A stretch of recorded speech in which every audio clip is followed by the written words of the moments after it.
Nuestra justificación para estar esta tarde aquí no es otra que el profundo convencimiento de que la realidad de las tierras dominadas por la monarquía castellana en los siglos XVI y XVII, cuando menos, si no más, tienen su conexión con la realidad de los territorios peninsulares de esa misma monarquía castellana en el siglo XV y no en los siglos XVI y XVII y sus siguientes. La historiografía, tanto la hispana como la europea o la latinoamericana, se han empeñado, salvo honrosas excepciones, en convencernos de que las instituciones, la legislación, el pensamiento, la religiosidad de Castilla en el siglo XVI y del periodo moderno eran el modelo perfecto, el canon objeto de comparación, mientras que en los territorios americanos esta estructura perfecta de la monarquía castellana se desviaba de sus contenidos, se adulteraba, se corrompía por incapacidad de sus gobernantes y de los pueblos, dando lugar a modelos bastardos que hacían ineficiente la administración colonial. Creemos que el conocimiento de la realidad medieval hispana, más en concreto castellana y especialmente de la realidad de la Andalucía bética del siglo XV, ha de servir para conocer los orígenes de las instituciones que evolucionaron, adaptándose a la realidad social, espacial, cultural, mental, de un lado y del otro del Atlántico. No hay desviación bastarda, tan solo evoluciones diferentes a ambos lados del Atlántico de una realidad común, que no es la Castilla del siglo XVI, sino la Castilla de fines del siglo XV. Y eso es lo que me justifica para hablarles a ustedes de ese periodo finisecular del siglo XV que modifica la realidad castellana del XVI y la americana del XVI. No se comparen con la Castilla del XVI, porque la Castilla del XVI es otra cosa. Busquen sus orígenes en la Castilla de fines del siglo XV. Y esa es mi pelea desde ese año 2000, ya de decir que con escaso éxito. Siguen comparándose ustedes con el siglo XVI y la historiografía sigue empeñada en buscar el siglo XVI como elemento comparativo. La segunda de las justificaciones viene de los temas que uno trata, la historia de la Iglesia. Y una breve consideración sobre la historia de la Iglesia y los historiadores. Normalmente la historia de la Iglesia ha sido considerada y planteada desde una perspectiva historiográfica tradicional como la historia de los clérigos, a lo sumo de los clérigos, cuando no, en la inmensa mayoría de las ocasiones, de la jerarquía eclesiástica, de los obispos, de los abades, de los priores, de los cardenales o del Papa, como mucho. Esa historia de la Iglesia que hablaba de eclesiástico estaba hecha por eclesiásticos y con el fin y objeto de ser consumida por eclesiásticos. Sin embargo, el profesor Sánchez Herrero, mi maestro, en una de sus múltiples conversaciones, se planteaba la necesidad de hacer una historia de la Iglesia que ampliara estos esquemas tradicionales que encorsetaban y restringían de forma evidente la propia historia de la Iglesia. Planteaba, y en ello le sigo, la necesidad de realizar una historia del laicado, realizada por laicos para ser leída por laicos. Introducir la historia de la Iglesia como un elemento más de la propia historia general. No es algo distinto a la historia general. Se trataría de demostrar con ello, con esa historia del laicado, que la forma de transmitir, de vivir y de recibir un mensaje, inamovible por su carácter divino, que siendo creación de hombre se encuentra sometido a los cambios históricos, hace nacer un Dios nuevo a los ojos de los hombres, tan cercano o alejado de la realidad del mismo Dios como una formulación anterior, sin por ello variar lo inmutable del mensaje divino. Es decir, los hombres perciben Dios distinto sin que por ello Dios mute o cambie. Lo que cambian son los hombres y la visión que los hombres tienen de ese Dios. En ese proceso de transformación que inicia el laicado hasta su concreción en la definición jerárquica, se producen acciones que podríamos denominar de flujo y reflujo, desde lo eclesial a lo laico, que complican ese panorama y la percepción de las inquietudes del laicado, que al final de todo el proceso aparece mediatizado en sus planteamientos, porque es la jerarquía la que al final acaba canonizando y apropiándose de las propias necesidades de los laicos. Aparecen así los laicos tan solo como receptores de normas y de obligaciones que no son propuestas por ellos, sino por los eclesiásticos. Cuando lo cierto es que es el conjunto de la Iglesia, y cuando hablo de Iglesia hablo de laicado, que es la inmensa mayoría de la población que conforma la Iglesia, pues el conjunto de la Iglesia, donde los laicos, vuelvo a insistir, juegan un muy importante papel, es la que determina las normas. Ya le gustaría a la jerarquía eclesiástica determinar las normas de comportamiento de los laicos, pero no, son los laicos.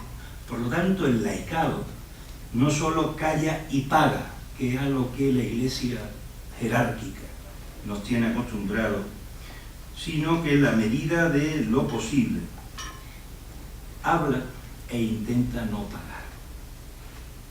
Así que desde esa visión, de esa presencia del laicado, es como nos hemos planteado el trabajo y las reflexiones que hoy les voy a exponer, ya que esa es la visión que nos ha llevado a estudiar, aparte de a beatas, eremitas y otros componentes, a las hermandades y a las cofradías, porque son las hermandades y las cofradías, en su inmensa mayoría, hay alguna excepción, fueron creadas y estuvieron compuestas por laicos.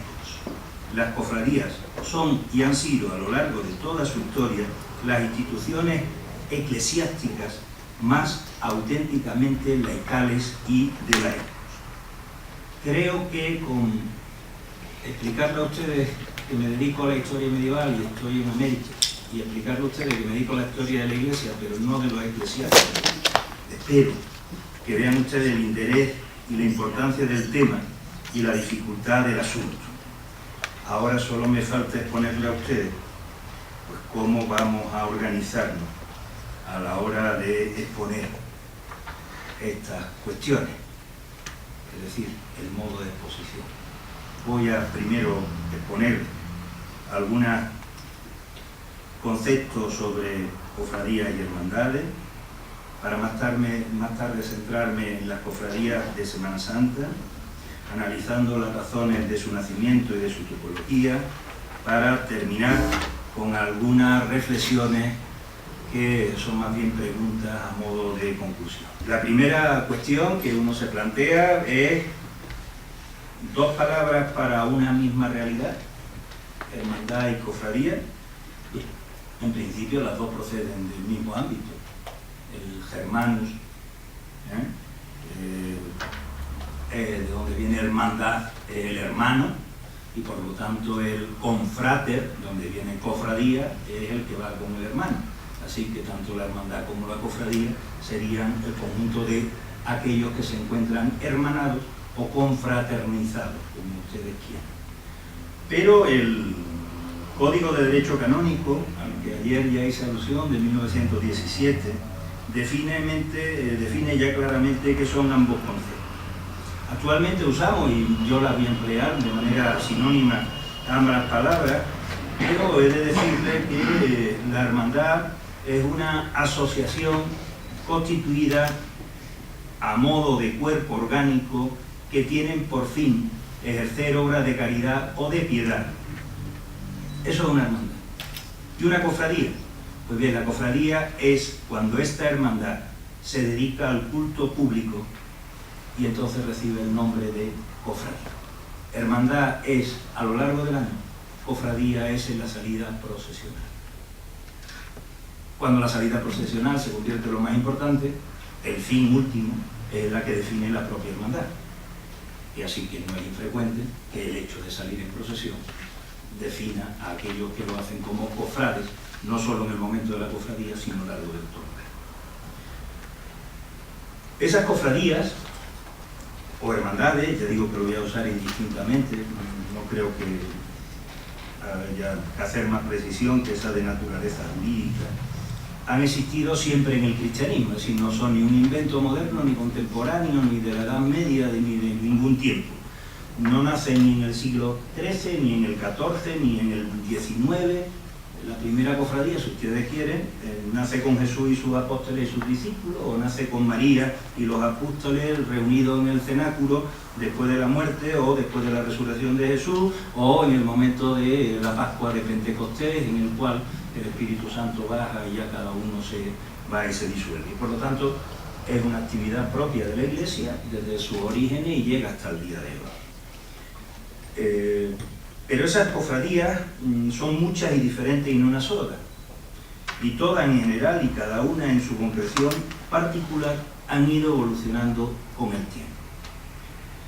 La diversidad de esas cofradías va a proceder de diferentes fines. Yo solo voy a señalar algunos o los más naturales, importantes o frecuentes. Fines que tienen las cofradías. Las cultuales, que son las más frecuentes, son la devoción o el culto a los santos, son las más antiguas, son las más numerosas, son de época medieval casi todas, o por lo menos arrancan en época medieval, en el siglo XI, en el XII, en el XIII, y han continuado hasta nuestros días.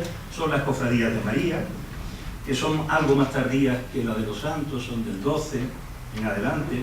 Son las cofradías dedicadas al culto y a la devoción a Cristo, que son del XIV y del XV en adelante, o son las cofradías de Semana Santa o pasionales, que ya son del siglo XVI en adelante, o las sacramentales a partir de mediados del XVI, aunque hay algunas de inicio de ese mismo siglo XVI, o la del Sagrado Corazón de Jesús, al cual también allí hacemos referencia, que son del siglo XVIII, y la devoción se concreta en el siglo XIX, o son en la del ánima bendita, del purgatorio, es decir, todas ellas son cultuales, prestan culto a una devoción, a una advocación.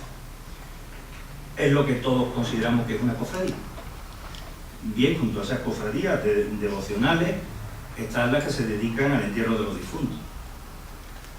Han existido cofradías parroquiales que el único fin que tienen es enterrar a los difuntos. La Santa Caridad en Andalucía se dedica al entierro de los difuntos. Y lo normal es que cualquiera de estas culturas a las que hemos hecho referencia antes incluyan dentro de su estatuto también enterrar a los difuntos. Por lo tanto, estas funciones o estas divisiones de las cofradías nos permiten ver cuál es la principal, pero no solamente cumplen con una de ellas. Otras, atenciones hospitalarias.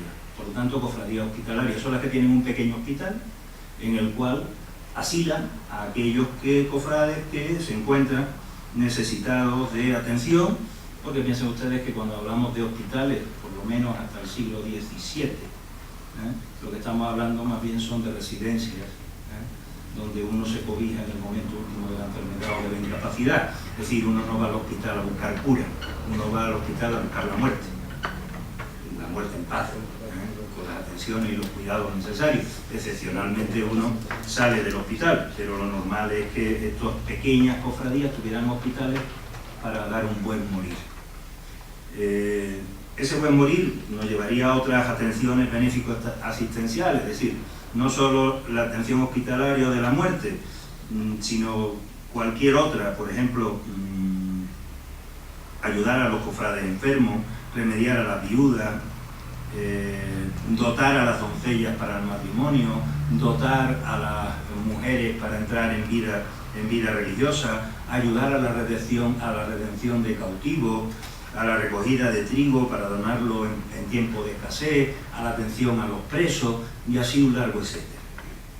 Otras se dedican a la difusión de la doctrina cristiana, formándose cofradías de la doctrina cristiana o cofradías de conversos, o otras a la construcción, a la creación de una iglesia catedral, de otras iglesias, de centros nacionales, de puentes, de caminos.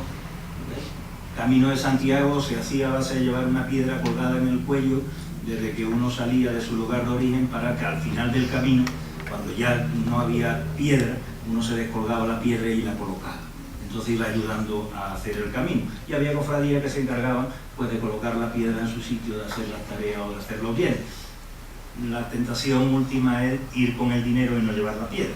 Entonces se paga uno, compra la piedra 2 metros antes de que se acabe el camino, que siempre habrá alguien dispuesto a venderla. Otras cofradías, pues, agrupación o a un oficio o a un grupo humano de cualquier naturaleza, las tenemos cofradías de la misma etnia, son las de negro, de negrito, de moreno, de mulato, de indio. Otros agrupan a personas de la misma región, normalmente bajo la vocación de una virgen que sea propia de esa región, la Virgen de Montserrat, para los catalanes, o la del Pilar para los aragoneses. Otras son del mismo grupo social, las cofradías de caballeros, de escuderos, de hidalgo. Otras, y esas también son muy frecuentes y normalmente aparecen vinculadas a las primeras cultuales, sobre todo a la de los santos, son las que agrupan a personas de un mismo oficio, de una misma profesión, de una misma función, sastre, zapatero, carretero. Cada uno tiene un santo patrón, que es el que los vincula, así que también serían cultuales, pero al mismo tiempo también enterrarían a sus difuntos, que los habrían dejado previamente en un pequeño hospitalito y habrían ayudado a sus viudas, es decir, que el conjunto se completa. Otras surgen para la acción política o el mantenimiento del orden temporal, como son algunas cofradías militares. En la Andalucía del siglo XV, todas las localidades tenían una cofradía militar, que lo que hacía era comprometerse a defender la fe en el caso de que los musulmanes atacaran y penetraran en el territorio y por lo tanto dar hasta la última gota de su sangre en la defensa de la fe, de su sangre, de sus mujeres, de sus casas y de sus campos, porque no solo dejaban la fe en el momento, así que son bastante frecuentes.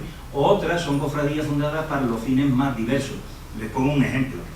Se funda una cofradía en el año 1127 en Tarragona porque les habían quitado el obispado. Y entonces, para reivindicar la existencia del obispado en Tarragona, pues se creó una cofradía que todavía sigue hoy reivindicando la existencia del obispado. Como ven, no siempre se cumplen los fines que la cofradía persigue, pero ya digo, cofradías las pueden ustedes encontrar de cualquier. Dentro de esa tipología, pues llegamos a las cofradías de Semana Santa, que son un tipo de todas estas muchas, que también van a cumplir parte de esa función. Esas cofradías tendremos que intentar definirlas para no confundirlas ni mezclarlas con el resto de cofradías de todas estas que hemos referido. Entendemos que una cofradía de Semana Santa o de Pasión es una asociación de fieles, en la mayoría de los casos exclusivamente laicos, a los cuales unen dos elementos.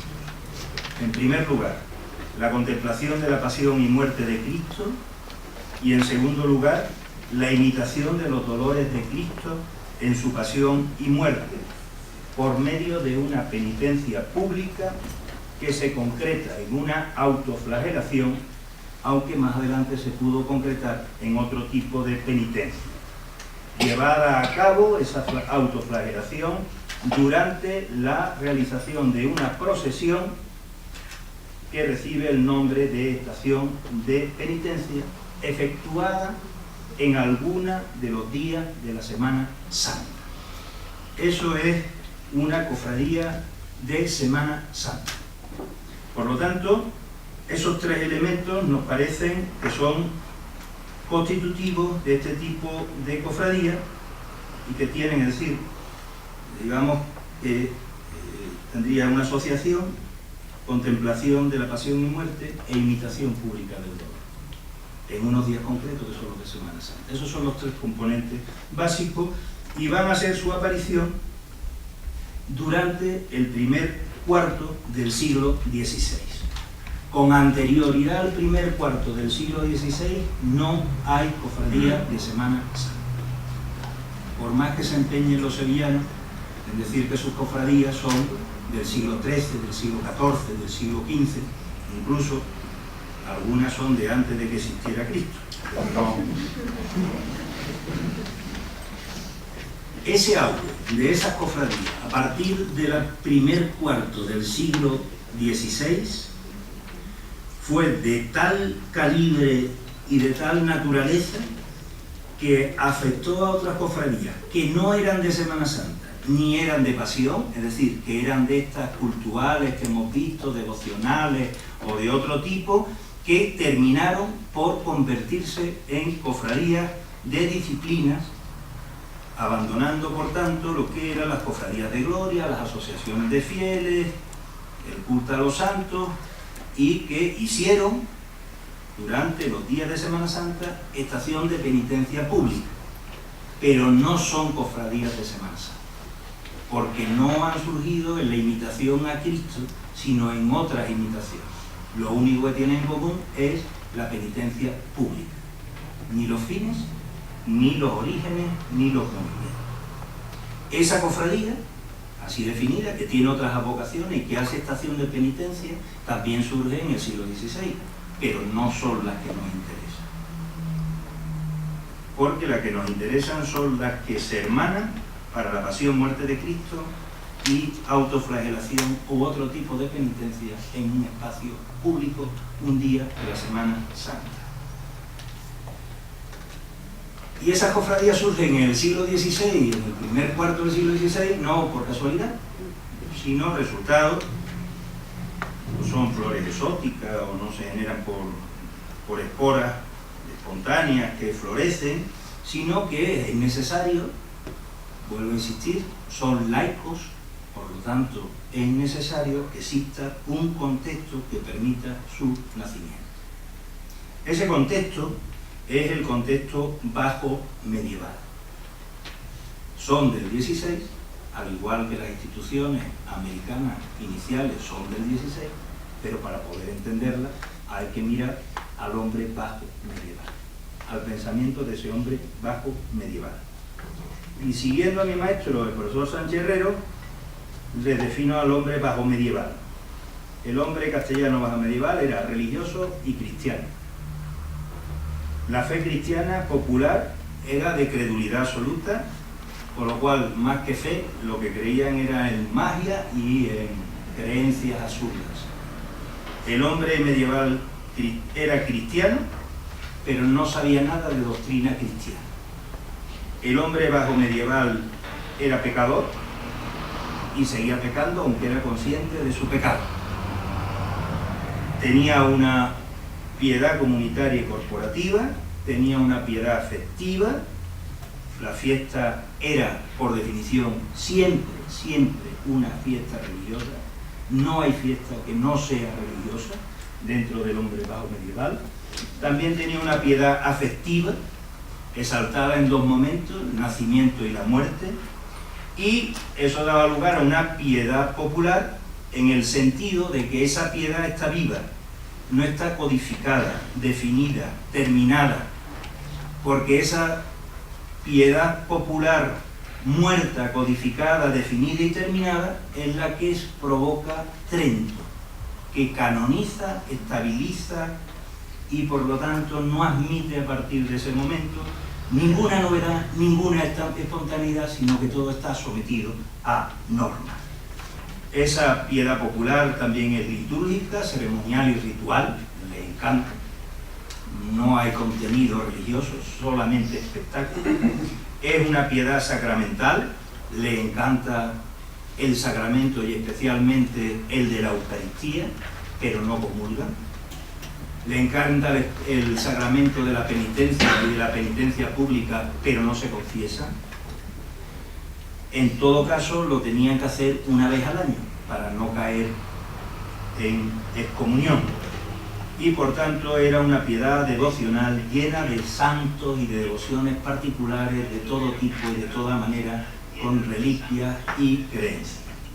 Como ven ustedes, si esto era lo que tenían que enseñar la doctrina cristiana en otros ámbitos, pues íbamos apañados para que nos enseñaran algo de religiosidad popular, si ellos ni tan siquiera sabían ni doctrina, ni sabían cuáles eran los sacramentos, ni los hacían y cuando iban a misa los domingos era para ver lo bonito que quedaba la iglesia, con todas las ropas talares puestas y todas las luces encendidas y los acólitos periferarios y llevando e iluminando a un crucificado.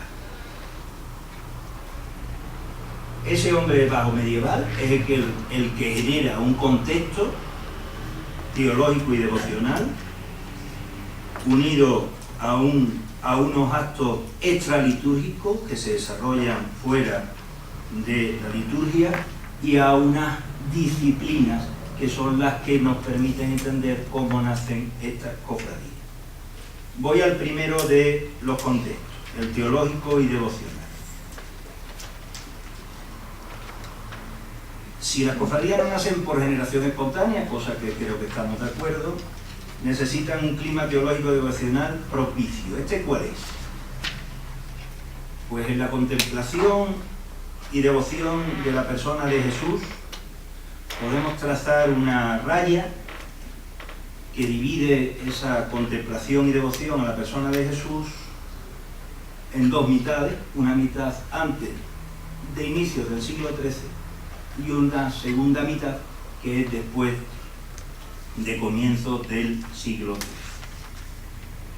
XIII. En la primera de las partes, la anterior al siglo XIII, la especulación teológica, la contemplación, la devoción, se fijó más, lo cual no quiere decir que se negara la humanidad de Cristo, se fijó más en la divinidad de Cristo.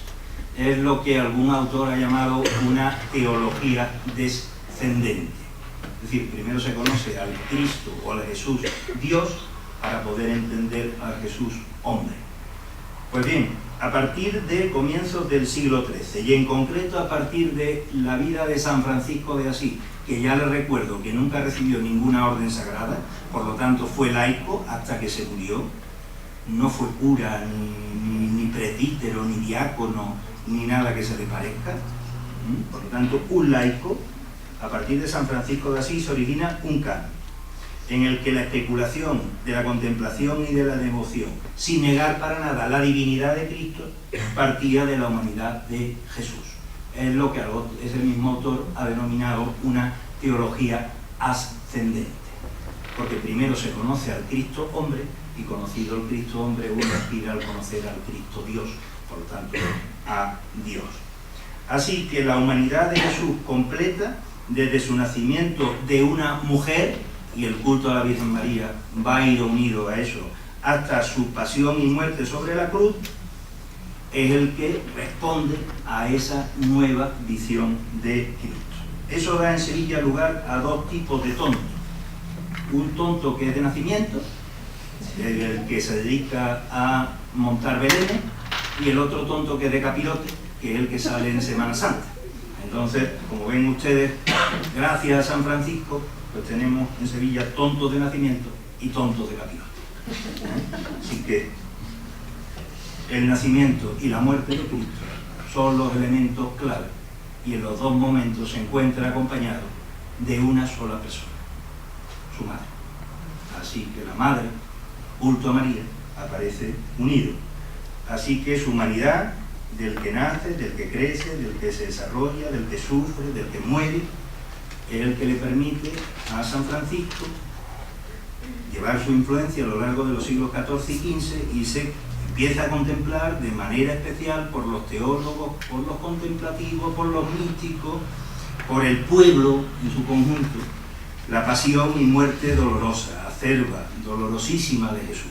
Se estudia y se contemplan por todas las escuelas religiosas y místicas, da igual que sean franciscanos, dominicos, agustinos, cartujos, lo que se ha dado en llamar devotio moderna o devoción moderna, en la cual se encuentran los dolores morales, los espirituales, los internos, la crucifixión, la desnudez, la exaltación, la agonía, el desnudo, el abandono por los propios, el improperio de los adversarios, la muerte, la lanzada, es decir, toda la pasión pormenorizada es lo que exalta el que ese Cristo hombre requiera la atención de otros.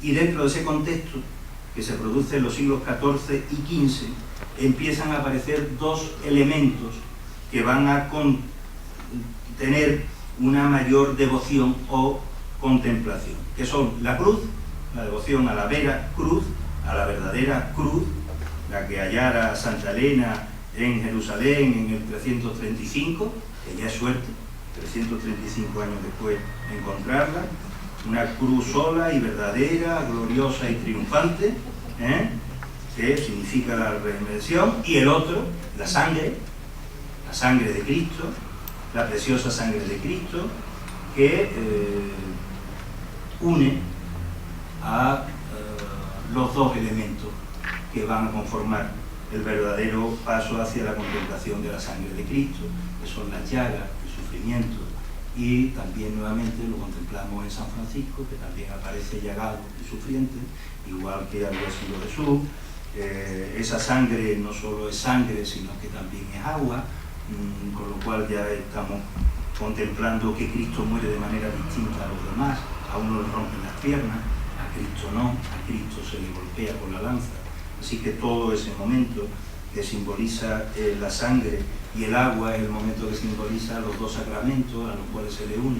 Uno es la Eucaristía y el otro es el bautismo, en los cuales la sangre y el agua aparecen presentes, y por lo tanto en esos dos momentos, Eucaristía y bautismo, vuelven a reivindicar al Cristo hombre que nace, que muere, que son los dos momentos a los cuales hacía referencia hablando de mis compatriotas.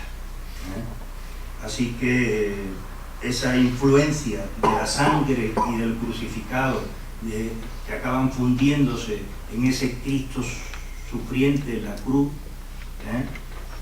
son las que van a dar lugar a tal número de imágenes de crucificados que, siendo de papelón, es decir, de cartón, después de haber cruzado el Atlántico, todavía siguen presentes en todas las iglesias de América Latina y siguen presentes en todas las iglesias de España.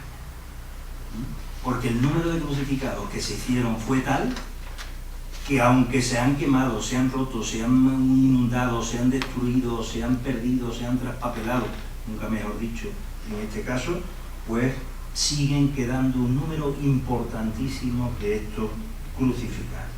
Esos crucificados, esa sangre, esa cruz, se le suman a lo largo del siglo XIII y al XV, pues otras devociones como las llagas, los clavos, la corona de espinas, la Verónica con la Santa Faz, el Calvario, las caídas, es decir, todo aquello que se vincula a la pasión de Cristo. Por lo tanto, un contexto teológico que... Segundo, actos extralitúrgicos. La misa, los oficios divinos, no contemplaban la pasión y la muerte de Cristo. Es decir, el día viernes no había Eucaristía porque se estaba de luto, se comulgaba de los preconsagrados, no había misa en el sentido de consagración, por lo tanto no había ningún acto especial. La liturgia era una liturgia muerta. Y como hemos dicho que estos castellanos bajo medievales eran cultuales, pues eso que ellos demandaban por parte de la liturgia y no se les daba, pues se convierte en elemento extralitúrgico. Y se empiezan a hacer representaciones enteras de la pasión que se hacían fuera de la iglesia, en los pórticos, en las plazas contiguas, siguiendo a San Mateo, y está documentado que en la catedral de Zamora, por ejemplo, se leía toda la pasión, según San Mateo, en el pórtico de la iglesia mientras el público estaba. En otros lugares se hacía el sermón de la pasión, que es el equivalente al sermón que pronunciara Cristo en la última cena. Ese sermón se va a ir complicando y entonces empieza a ser un sermón que, por ejemplo, en el caso de la Catedral de León, en el año 1450, pronunciaba el sermón el obispo y después, fuera de la iglesia siempre, fuera de la iglesia. Y después de la predicación del sermón, pues se iba hacia un crucificado que había, lo cual se desclavaba, se le descendía y se le colocaba en el sepulcro. Un crucificado lógicamente articulado que estaba pensado para todos esos movimientos. De tal manera que tenemos una especie de acto teatral en torno a la pasión fuera del ámbito de la iglesia. una devoción que la Iglesia no contiene, y después uno disciplinante.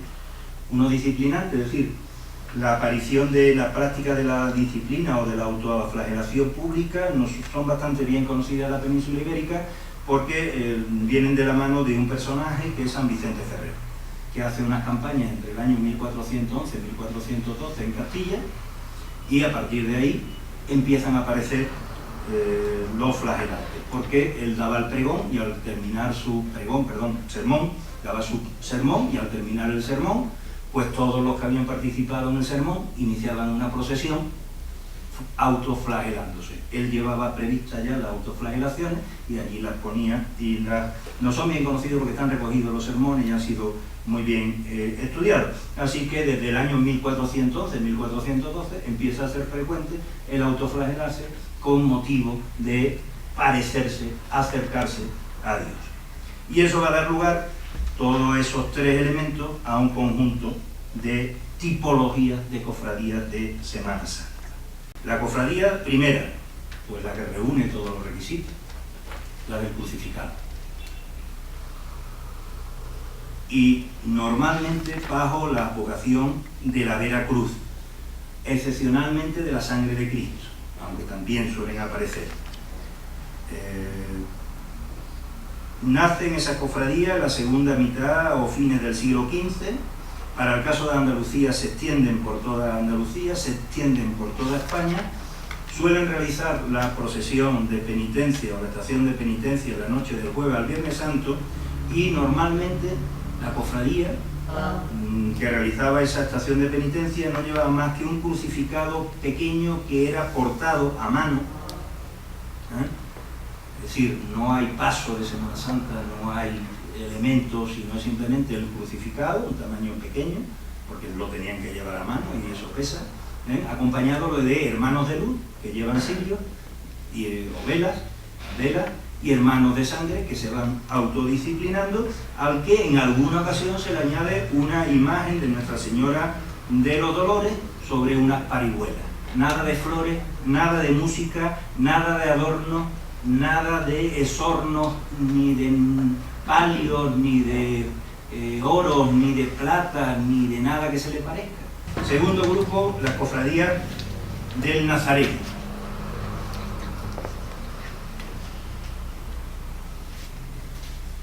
Esas cofradías del Nazareno suelen aparecer vinculadas a una devoción también de la cruz,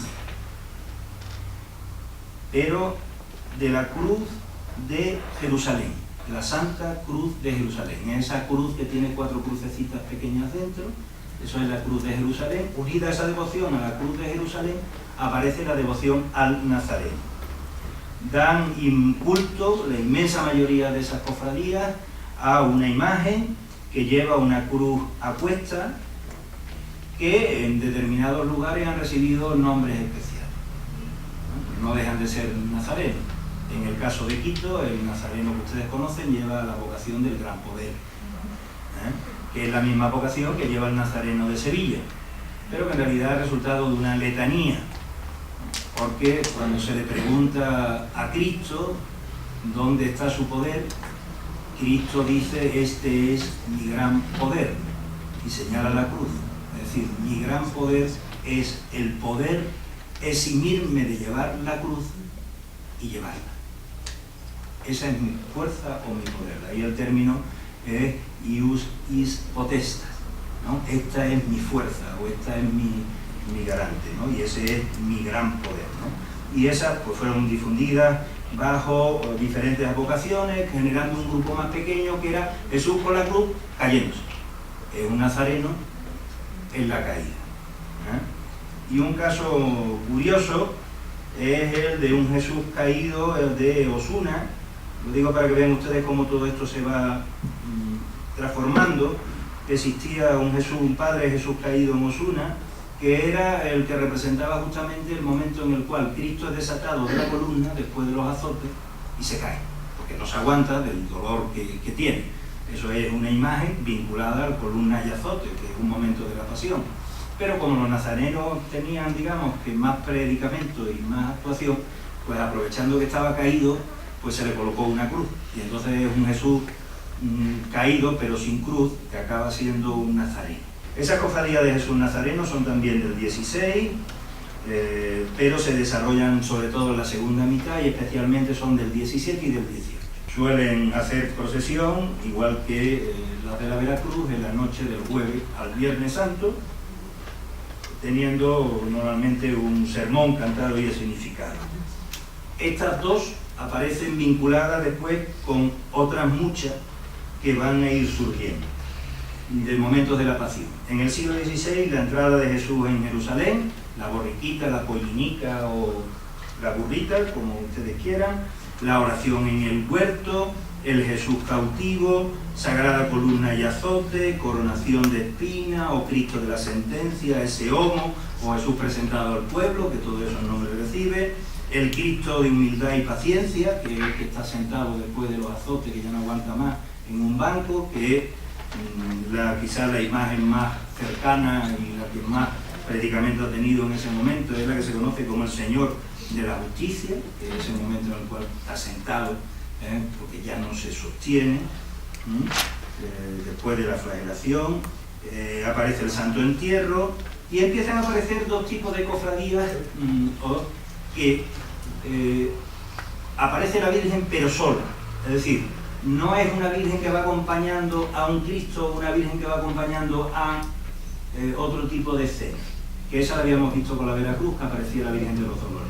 En algunos sitios el culto mariano es de tal naturaleza que la pasión se concentra en la Virgen de los Dolores, que aparece sola, con el nombre de los dolores, de las angustias, de la quinta angustia, de la espada, del traspaso, del mayor dolor y traspaso, de la piedad.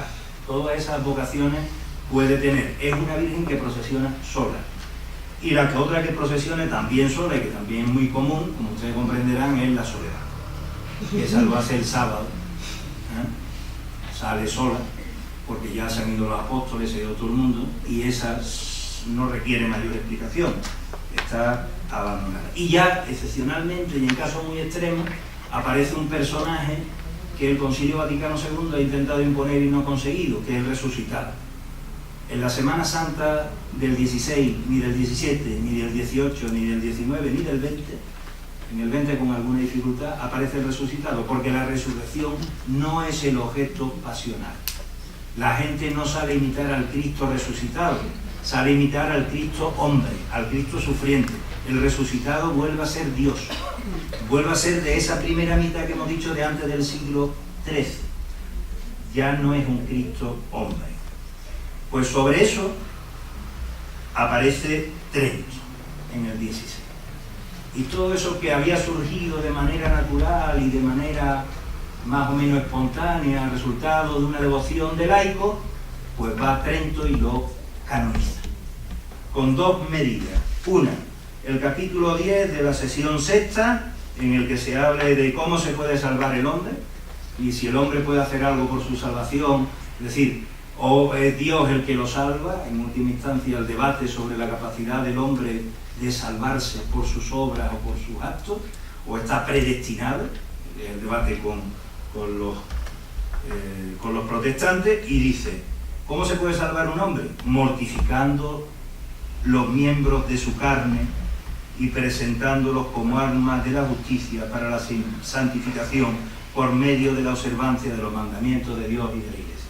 Es decir, primer elemento, la autoflagelación, el daño corporal, es un elemento que permite la salvación del hombre. Por lo tanto, los que se autoflagelan, los que participan en cofradías sufrientes, se están salvando, porque están haciendo una obra que permite su salvación. Segundo, la última sesión del concilio, el año 1563, en la cual se resuelve el tema del culto a las imágenes. ¿Son las imágenes objeto de culto o es idolatría? El tema de la iconostasis o de la iconódulos y iconoclastas, ¿qué hay que hacer con las imágenes? Y dice, igualmente que deben tenerse y conservarse señaladamente en los templos las imágenes de Cristo, de la Virgen Madre de Dios y de los otros santos, y tributándoseles el debido honor y veneración, de manera que por medio de las imágenes que besamos y ante las cuales descubrimos nuestra cabeza y nos posternamos, adoramos a Cristo y veneramos a los santos, cuya semejanza ostentan aquella. Por tanto, los santos nos ayudan a rezarle a Dios. Enséñense también diligentemente los obispos que por medio de las historias de los misterios de nuestra redención, representadas en pinturas u otras reproducciones, se instruye y confirma el pueblo en el recuerdo y culto constante de los artículos de la fe. Mas si en estas santas y saludables prácticas se hubieran deslizado algunos abusos, el Santo Concilio desea que no sean totalmente abolidos, de suerte que no se ponga imagen alguna de falso dogma. Las que sean imágenes falsas, que se quiten. Las otras, que se usen como catequesis. Con lo cual le cambia el sentido. Ya no es una imagen que procesiona porque alguien quiere imitarla. Es una imagen que procesiona, que se aprovecha, que se procesiona para hacer función catequista, para dar catequesis al pueblo iletrado que no sabe leer, pero que recuerde los pasajes. Y entonces cuando estos pasos, sobre todo los últimos que hemos visto, no tanto el crucificado, el nazareno, sino la nación en el huerto, se empiezan a convertir en pasos de misterio y se empieza a subir gente al paso de misterio, hasta el extremo de que tenemos ya una Santa Cena, ¿no?, con todos los apóstoles, Judas, el camarero y algunos más, o tenemos una presentación ante Anás, en el cual está Anás, está Caifás, está un negro aguantando un libro, 4 romanos que están a la espera en la puerta de que se lo entreguen, 2 mujeres lavando ropa y la figura de Cristo. Es decir, se hace una representación catequista y se sitúa un paso. Ese término paso de misterio era lo que se hacía en la Catedral de León, ¿se acuerdan ustedes? Y en la Catedral de Zamora, en la puerta, se leían los pasos, los distintos momentos en los cuales se hacía la ceremonia. Ahora, en vez de leídos, están escenificados. Pues bien, permítanme ustedes algunas reflexiones para terminar, que ya he cumplido sobradamente mi tiempo. La Iglesia, desde el mismo momento de su creación, se define por tener un claro fin proselitista. Es decir, la Iglesia se crea para difundir una buena nueva, que se le instituye el lunes de Pentecostés, y lo que tiene que hacer la Iglesia es establecer los medios, las vías, los caminos, porque es la institución encargada de transmitir un mensaje. Como tal, la institución encargada de transmitir el mensaje y por lo tanto proselitista, ese carácter proselitista se transmite de forma celular, puesto que son los distintos elementos que conforman el conjunto los que a su vez en competencia con los demás intentan transmitir el mensaje divino, adaptándose a la disparidad de culturas y civilizaciones humanas. Es decir, no es lo mismo predicar en Roma que predicar en la Galia, en el norte de África, que en Siria o que en Atenas. Así que a cada uno de esos sectores habrá que llevarle una manera de predicación, un mensaje unitario, pero unos modos y una selección de ese mensaje distinguido, de tal manera que se produce lo que podríamos llamar una evolución darwiniana de forma de transmitir el mensaje desde los primeros tiempos hasta nuestros días. El mensaje es inamovible para la institución, y la institución se adapta a los espacios y a los tiempos. Y por tanto, por definición, todo cambio en una sociedad, en una economía, en una mentalidad, genera nuevas actitudes ante la existencia y características de los elementos que se quieren transmitir, de Dios, de los santos, de la Iglesia, de la muerte, del hombre, de la cosmología, que hacen nacer cada cambio económico, cultural, mental o social, un Dios nuevo a los ojos de los hombres, un Dios que es nuevo, pero es que es tan alejado o cercano a la realidad de Dios como el anterior, porque no es abarcable Dios de ninguna de las maneras. Bien, esa visión que la sociedad demanda de Dios requiere que la jerarquía eclesiástica se adapte a la misma. Y en numerosas ocasiones la jerarquía eclesiástica no se adaptó con la premura suficiente a las demandas del conjunto social. O en ocasiones se adaptó tan rápidamente que se dejó arrastrar por modelos que por modernidad excedían lo que pedía el conjunto social. tanto en un caso por enquilosamiento como por otro caso por modernidad o excesiva modernidad, la Iglesia no fue capaz de transmitir el mensaje y dejó descontento al conjunto de los fieles, que buscaron vías alternativas, que acabaron confluyendo en unas ocasiones en la herejía y en otras ocasiones en nuevas maneras de ver a Dios que se salían del ámbito de lo eclesiástico, pero que en última instancia, como hizo Trento, acabaron englobados dentro de la materia en eclesiástica. Por lo tanto, aquellas que contaron con apoyo triunfaron y aquellas que no contaron con apoyo fracasaron. Y en numerosas ocasiones, muchas de esas células con el objeto de ganarse el interés y el afecto de los laicos se quedaron solo con la forma y no con el fondo, porque no olvidemos, eran ritualistas, cultualistas y liturgistas, no querían contenidos teológicos, no sabían doctrina cristiana, querían unas manifestaciones de un Dios espontáneo y propio, y muchas veces se les dio por parte de la Iglesia solo un ritual carente de contenido, que reflejaba las nuevas necesidades, pero que no consiguió, por tanto, calar lo suficiente porque era mera y pura fachada. Podemos encontrar crucificados sin devoción al crucificado. Podemos encontrar nazarenos sin devoción al nazareno. Ni tan siquiera por parte de aquellos que potencian esas devociones o esas creencias. Porque todos queremos ser queridos, admirados y consentidos. Y por tanto, eso que es muy natural en el conjunto de los seres humanos, también es muy natural en el conjunto de la Iglesia, compuesta al fin y al cabo por seres humanos. Y eso es lo que ocurre con estas cofradías, que se adaptan, se modifican, se transforman.